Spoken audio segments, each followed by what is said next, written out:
মানুষ মানুষের জন্য, জীবন জীবনের জন্য একটু সহানুভূতি কি মানুষ পেতে পারে না ও বন্ধু? সুপ্রিয় দর্শক, ভুবন হাজারিকার সেই বিশ্বখ্যাত গানটি যেন বাস্তবে রূপ দিয়েছেন এআর মামুন খান। এআর মামুন খান হলো বাংলাদেশ জাতীয়তাবাদী যুবদল কেন্দ্রীয় নির্বাহী সংসদের সহ আন্তর্জাতিক বিষয়ক সম্পাদক।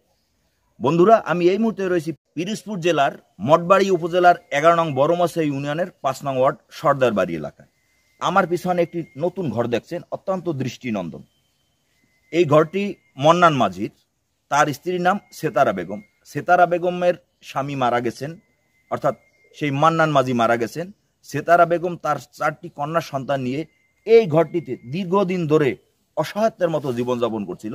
অর্থাৎ এই ঘরটি আগে ছিল হলো মাটির ঘর, উপরে পলিথিন দেয়া। এখানকার যুবদলের একজন কর্মী বা যুবদলের একজন সমর্থক হাফিজুর রহমান সুমনকে সেতারা বেগম লোক মারফত খবর দেন এবং সুমন এসে তার যে দৈন্যদশা, তার ঘরের যে জরাজীর্ণ অবস্থা, সেটি দেখে সুমনের হৃদয় কেঁপে উঠেছে।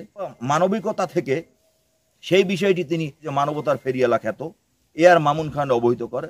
সেই মামুন খানের সম্পূর্ণ ব্যক্তিগত অর্থায়নে এই ঘরটি সুন্দরভাবে নির্মাণ হয়েছে।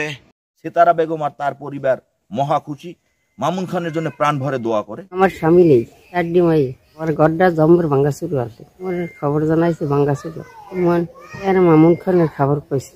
মামুন খান দেখে আইয়া মামুন খান আমার নতুন ঘর লইতেছে। মামুন খানের দিন দোয়া করি।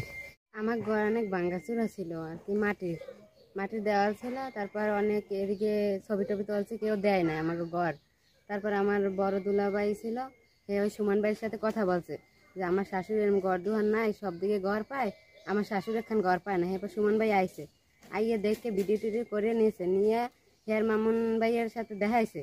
এবার হেয়ার মামুন ভাই আইয়ে দেখে টেকে হে ঘর দিয়েছে আমাকে।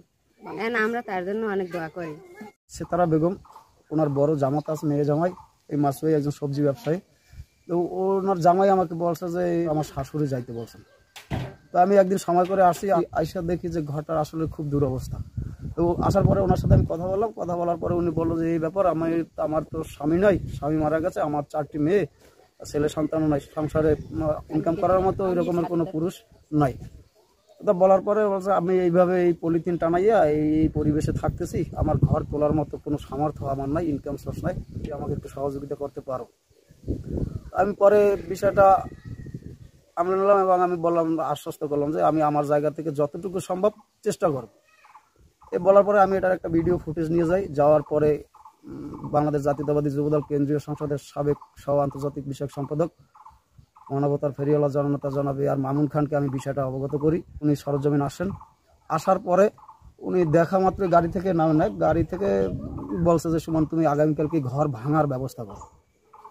এবং সেই মোতাবেক ঘর ভাঙছি, কাজ করছি। ইনশাল্লাহ এখন কাজ সমাপ্ত আল্লাহর রহমতে এবং মামুন খানের আর্থিক সহযোগিতায় ঘরটা সম্পূর্ণ করতে পারছি। আপনার বড়মাসুর পক্ষ থেকে মামুন খান কৃতজ্ঞতার দাবিদার। অবশ্যই, তার কারণ হলো আমরা বিগত দিনে গত 16টি বছর এই বড়মাসুয়ারা মঠবাড়িয়া বিভিন্ন ধরনেরই নেতারা আসে, মানবতার ফেরিওয়ালা আমরা অনেকেই দেখছি। সবচাইতে কষ্টের জায়গাটা কি যে একটা ইউনিয়ন পরিষদ ছিল, সেখানে 9টা মেম্বার ছিল, 3টা সংরক্ষিত মহিলা ছিল, আপনার ইউনিয়ন পরিষদের চেয়ারম্যান ছিল, ত্রাণের বিভিন্ন জায়গায় ঘর গেছে, যে নিয়ে বহুত বিতর্ক আছে। কিন্তু এইরকম একটি অসহায় পরিবার, একটা পুরুষ নয়, ইনকাম করার মতো সক্ষম একজন লোক নয়, সেই ঘরটা যে এইভাবে থাকতে পারে, আমাকে সবচেয়ে বেশি কষ্ট পীড়া দিয়েছে এই জায়গাটায়, যে এইরকম পরিবেশে একটা পরিবার কিভাবে এখনো বসবাস করে, যেখানে এত ত্রাণের এই জায়গায় ঘর, অমুকখানে ঘর, বিভিন্ন ধরনের আর্থিক লেনদেন। তা সেই জায়গাটা থেকে এআর মামুন খানের মতো লোক, এআর মামুন খান যখন এই জায়গাটায় একটা সহযোগিতার হাত বাড়াই দিয়েছে, অবশ্যই সে কৃতজ্ঞতা আমি বড়মাসুয়াবাসীর পক্ষ থেকে তাকে সালাম জানাই এবং তার প্রতি কৃতজ্ঞতা প্রকাশ করি। আমরা আশা করছি মামুন খানের এই মানবিক সহায়তার হাত যেন অব্যাহত থাকে। আসসালামু আলাইকুম।